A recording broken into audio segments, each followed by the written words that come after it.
ये चैनल केवल मनोरंजन के लिए है। हम किसी भी तरह के अंधश्रद्धा को बढ़ावा नहीं देते।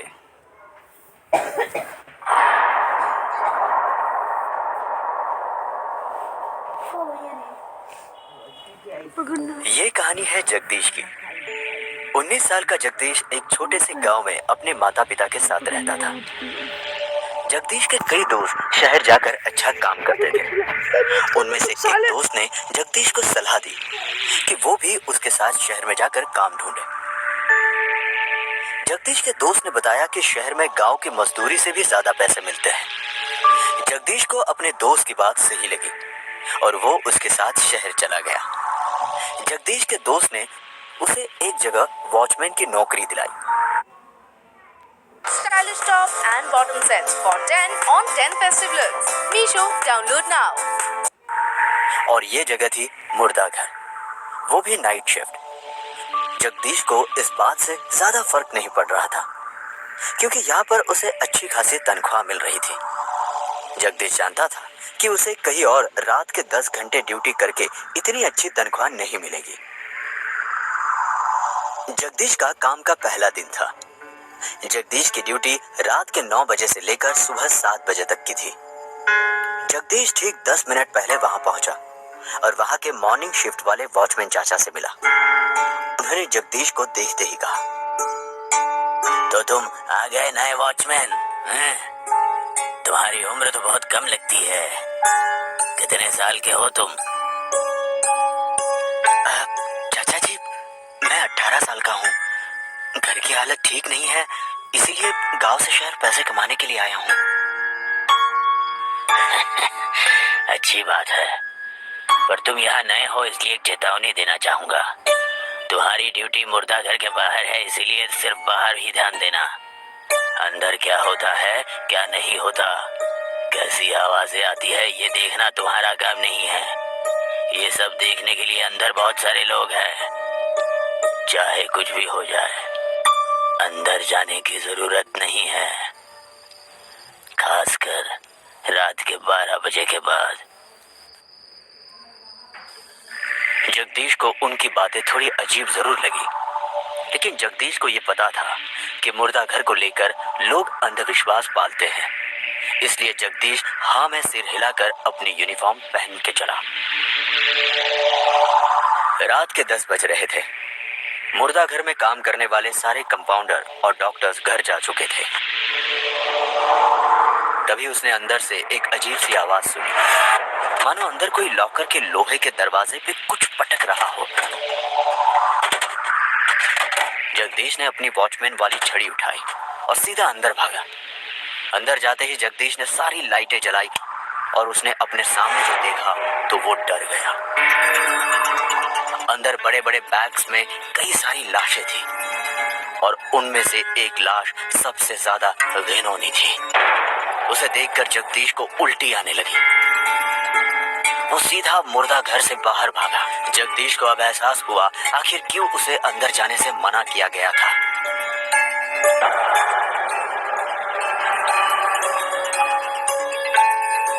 रात के ठीक 12 बज रहे थे।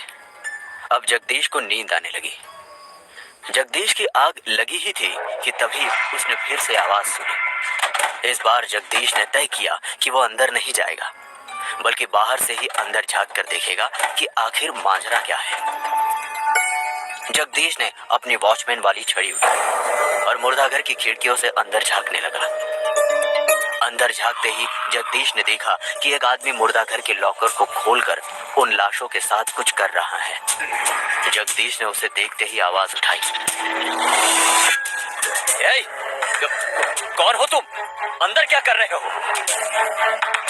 उस आदमी ने पलट कर नहीं देखा, बल्कि वो उसे अनसुना करके दूसरे लॉकर खोलने लगा।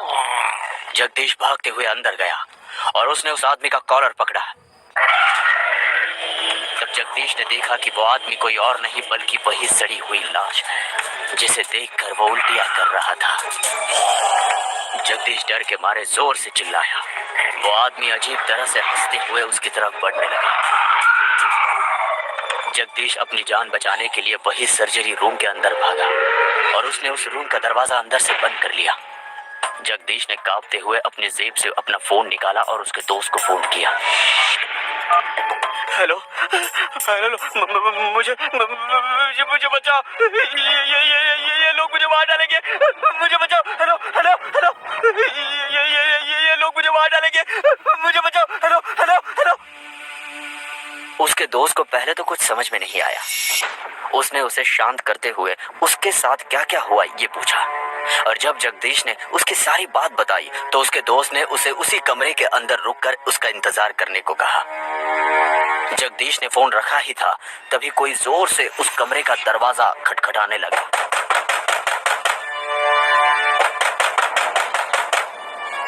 जगदीश ने यह आवाज अनसुनी कर दी और उसने अपने कान बंद कर लिए, लेकिन फिर जगदीश धीरे से पीछे मुड़ा और उसके पीछे वही डरावना आदमी बैठा हुआ था।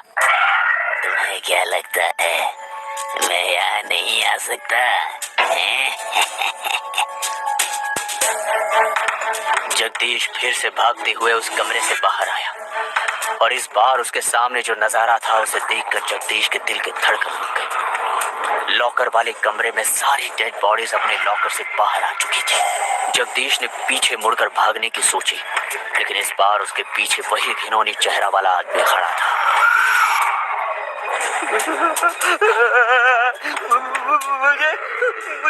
मुझे जाने दो, मुझे जाने दो यहाँ से, मुझे यहाँ से जाने दो,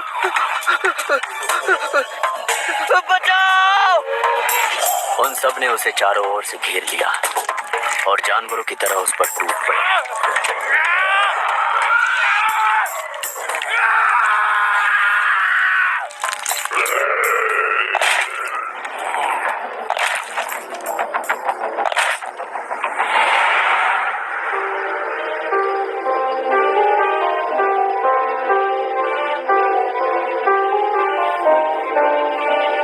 कई सारे लोग एक जगह घेरा बनाए खड़े थे। थोड़ी देर बाद जगदीश का दोस्त हांफते हुए वहां पहुंचा तो उसने देखा। सुनिए सुनिए, क्या आपने मेरे दोस्त को देखा क्या? वो यही नाइट वॉचमैन का काम करता है। और वो सब लोग उसकी तरफ हो गए और वो चिल्लाया क्योंकि वो सब के सब लाशें थी। उसका दोस्त वही नीचे जमीन पर पड़ा था और अब शायद उसकी बारी थी।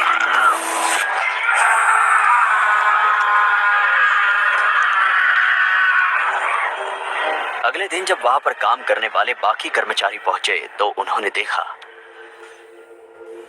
अरे ये नया वॉचमैन कहाँ चला गया है? और ये क्या, ये सारे लॉकर्स किसने खुले छोड़ दिए? वो एक के बाद एक सारे लॉकर्स बंद कर रहा था। तभी उसने एक लॉकर्स के अंदर दो नई लाशें देखी।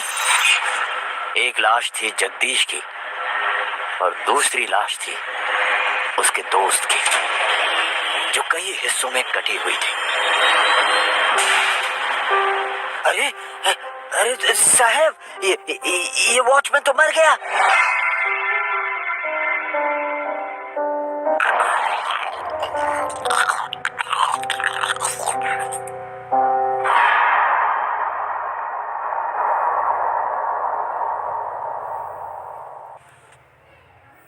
रोमांस का मूड तो तभी बनेगा जब स्पॉटिफाई चलेगा। Click here to download. है, कितना समझाया था मैंने इस नए लड़के को। कहा था कि हमारा काम मुर्गा घर के बाहर रखवाली करना है, अंदर क्या होता है इससे हमें कोई लेना देना नहीं है। पर आजकल के बच्चे हमारी बात समझते कहाँ हैं। आखिर क्या था उस मुर्दा घर का राज? कई सारे नए वॉचमैन आए और अपनी जान से हाथ गवा बैठे, पर क्यों? तभी सदा काका के पास एक गुमनाम आदमी आया। सदा काका, आज भी आपको यही रुकना पड़ेगा। आपको तो पता ही होगा ना कि नए आए हुए वॉचमैन के साथ क्या हुआ। हाँ जानता हूँ, मैंने तो उसे अच्छे से समझाया भी था, पर मेरी तो वो पर काका, आप भी तो यहाँ कई सालों से काम करते हैं, भला आपके साथ कभी कोई हादसा नहीं हुआ? मेरा कहने का मतलब है कि क्या आपने कभी अंदर जाने की कोशिश नहीं की? नहीं भाई, अरे एक हादसे के बाद आज तक कभी भी मैंने अपनी ड्यूटी छोड़कर अंदर क्या होता है ये जानने की कोशिश नहीं की। बेटे, मैं भी अपने गांव से शहर में कई सारे सपने लेकर आया था। हमारे वक्त में शहर से जाकर नौकरी करना बहुत बड़ी बात मानी जाती थी। मैंने सोचा कि यहाँ कमाई करके गांव में अपने माँ बाप को अच्छी जिंदगी दूंगा, पर जिस दिन मैं यहाँ आया उसी दिन ये आ गया मुर्दाघर। तुम्हें यही रखवाली करनी है, वो भी रात में। मॉर्निंग शिफ्ट का वॉचमैन 9 बजे के आसपास चला जाता है, उससे पहले तुम्हें यहाँ आना होगा, ठीक है? ठीक है डॉक्टर साहब। पर डॉक्टर साहब, सब लोग यहाँ से लगभग कितने बजे चले जाते हैं? देखो, रात के 10 बजे तक तो सब चले जाते हैं, और तुम डरो मत, क्योंकि तुम्हारे साथ इस शिफ्ट में एक और वॉचमैन भी रहेगा, ज्यादा सुरक्षा के लिए, ठीक है?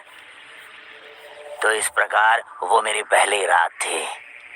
मैं और वो दूसरा लड़का मनोज, हम दोनों अपने अपने यूनिफॉर्म पहनकर ड्यूटी पर लग गए। अरे मनोज, अरे भाई बैठो, जरा बैठो। अरे कोई नहीं आएगा यहाँ पर, आखिर इस मुर्दा घर में चुराने जैसा है भी क्या? हाँ, पर यही तो हमारा काम है ना। अगर बाबा के इलाज के लिए पैसे की जरूरत न होती तो मैं ऐसी जगह पर नौकरी भी नहीं करता, अपनी पढ़ाई पूरी करके किसी अच्छे से दफ्तर में नौकरी करता। पर क्या करें, माँ तो बीमारी से चल बसी, अब बाबा ही सब कुछ है। अरे भाई, बुरा लगा ये सुनकर। सुनो, हम एक काम करते हैं, आधे वक्त तुम जाकर पहरा देना और आधे वक्त मैं दे दूंगा, ताकि हम दोनों को थोड़ा थोड़ा आराम मिले। अभी मैं सो रहा हूँ तो तुम मुझे 2 घंटे बाद जगा देना, ठीक है? ये कहकर मैं सो गया, लेकिन उसके बाद मनोज को अंदर से कुछ मशीनों की आवाज सुनाई दी। वो दबे पांव अंदर जाने लगा। ये क्या, सब डॉक्टर और कर्मचारी तो जा चुके हैं, तो वो अंदर कौन है?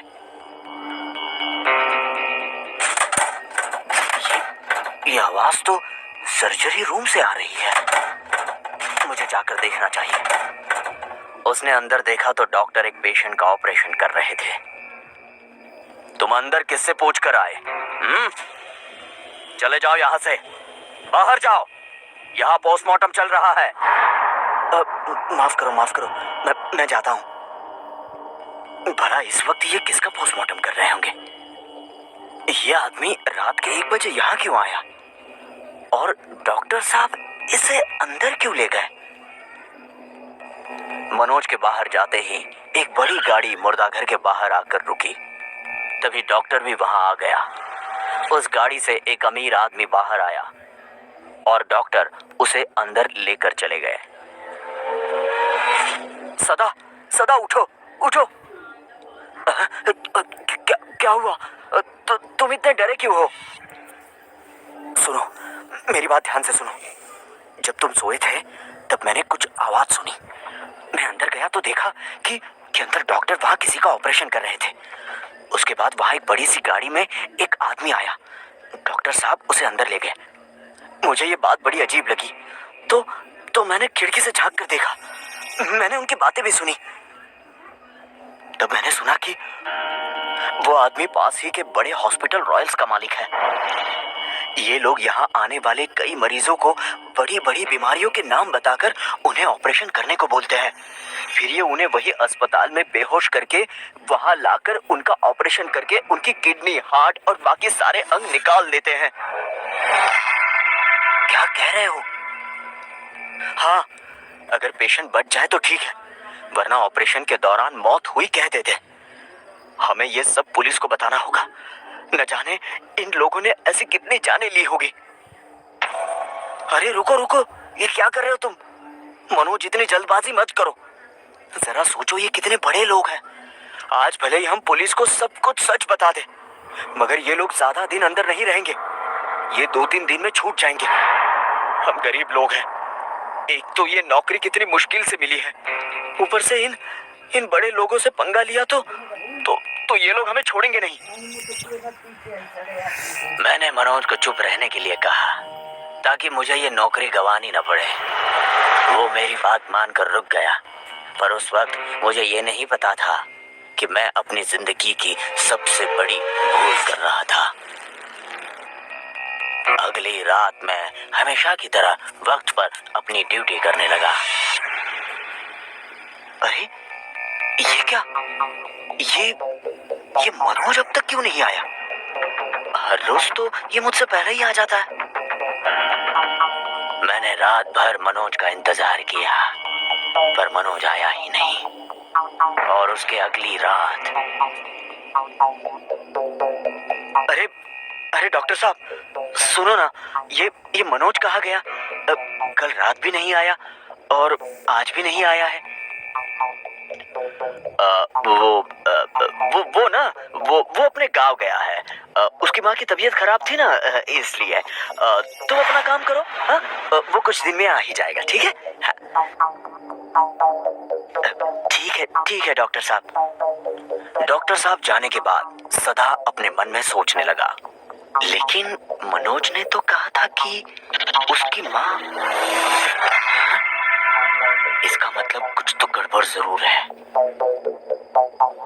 उस रात मैं सबके जाते ही अंदर गया।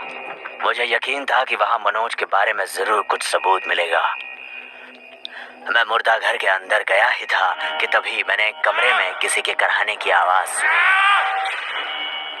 उस कमरे में कई सारे मशीन थे और मनोज बेड पर था।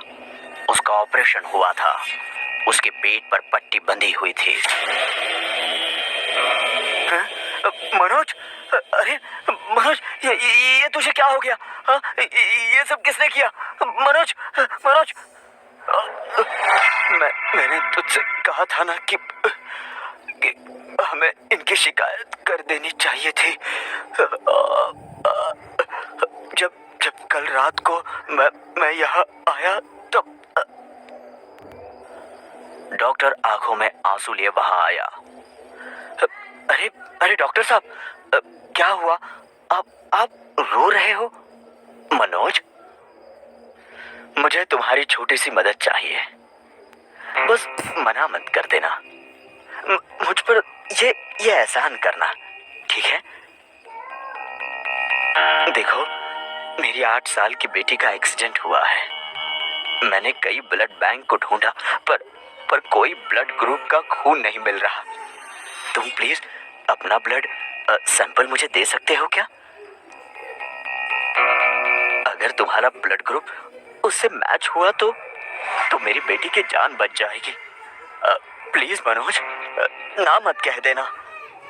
हाँ क्यों नहीं डॉक्टर साहब, मैं आपकी जरूर मदद करूंगा। मैंने इंसानियत के नाते उनकी मदद की, उन्हें अपना ब्लड सैंपल दे दिया और थोड़ी देर बाद किसी ने मेरे सर में किसी चीज से जोर से वार किया। मैं जमीन पर गिर गया और जब मेरी आंख खुली तब मैं सर्जरी रूम में था। यहाँ अस्पताल का मालिक और डॉक्टर वापस कह रहे थे कि डॉक्टर साहब, अब हम मालामाल हो जाएंगे। इसकी किडनी उस लंदन वाले क्लाइंट का सही मैच निकली। कहा था ना मैंने तुमसे, वॉचमैन है तो क्या हुआ, है तो इंसान ही ना, किसी न किसी तरह से हमारे काम ही आएगा।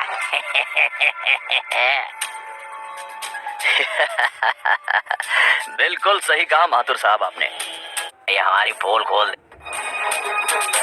सदा मुझे बहुत दर्द हो रहा है। मनोज सदा का हाथ पकड़कर कहने लगा, हाँ मैं कुछ करता हूँ, तुम चिंता मत करो। मैंने यहाँ ईमानदारी से नौकरी की, पर उसके बदले मुझे सजा मिली। मैं बद्दुआ देता हूँ इस मुर्दा घर को। यहाँ जैसे हर रात जिंदा लोगों को मुर्दा बनाया जाता है, वैसे ही यहाँ आने वाली हर लाश रात में जिंदा हो जाएगी और यहाँ आने वाले किसी इंसान को जिंदा नहीं छोड़ेगी, फिर वो चाहे कोई भी हो। उस दिन अगर तुमने मेरी बात मानी होती तो ये नहीं होता सदा, ये नहीं होता। मनोज रोते रोते वही अपना दम तोड़ देता है। मनोज, मनोज, मेरे दोस्त, मुझे माफ कर दे मनोज, मुझे माफ कर दे। काश मैंने उस रात तेरी बात सुनी होती तो। मुझे माफ कर दे मनोज। तभी वहां के लॉकरों से आवाज आने लगी। सदा उस कमरे से बाहर आया तो उसने उन्हीं जिंदा लाशों को देखा और वो डर के मारे वहां से बाहर भाग गया। तभी डॉक्टर वहां पर आया। अरे तुम अंदर क्यों गए थे? मैंने कहा था ना तुमसे, तुम्हारा काम सिर्फ पहरा देना है। अंदर क्या होता है तुमसे कोई लेना देना नहीं है, कहा था ना मैंने। सही कहा था आपने, उससे मेरा कोई लेना देना नहीं। आप जाइए ना अंदर, आप जाइए, मुझे माफ कर दीजिए। फिर डॉक्टर और माथुर अंदर गए और सदा ने उनकी चीखें सुनी और वो अजीब तरह से मुस्कुराने लगा। अगली सुबह पुलिस ऑफिसर सदा से इंक्वायरी कर रहा था। तो तुमने कुछ नहीं देखा? नहीं साहब, मैंने तो कुछ नहीं देखा और ना ही कुछ सुना। ये कैसे मुमकिन है? अंदर 2 खून हो गए और तुम्हें कुछ पता नहीं? सर, मैं यहाँ का वॉचमैन हूँ, मेरा काम सिर्फ पहरा देना है। अंदर क्या होता है इससे मेरा कोई लेना देना नहीं है। क्या सच में सिर्फ आपके दोस्त की बददुआ से ये सब हो रहा है? और आपको इतना सब पता है तो आप आज भी यहाँ पर अकेले नौकरी क्यों कर रहे हैं? अकेला? मैं अकेला थोड़ी हूँ, मेरा दोस्त मनोज है ना मेरे साथ पहरा देने के लिए। और जब तक मैं यहाँ हूँ तुम्हें कभी अकेला होने भी नहीं दूंगा और ना ही बाकी दोस्तों को भी।